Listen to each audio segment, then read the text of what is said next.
Good afternoon friends.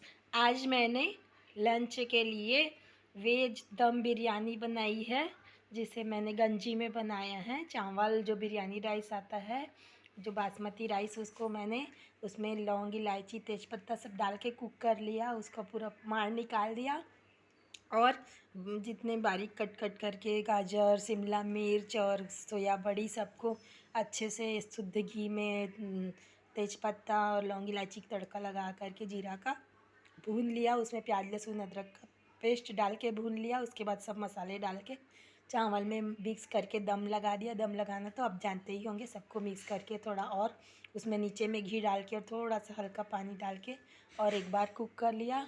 और जो मैंने रायता बनाया है, रायता में कुछ भी नहीं डाला है, बस नमक मिर्ची और जीरा पाउडर धनिया पाउडर डाला है और उसमें थोड़ा सा बूंदी डाला है दही में, और टमाटर की चटनी बनाई है और सलाद।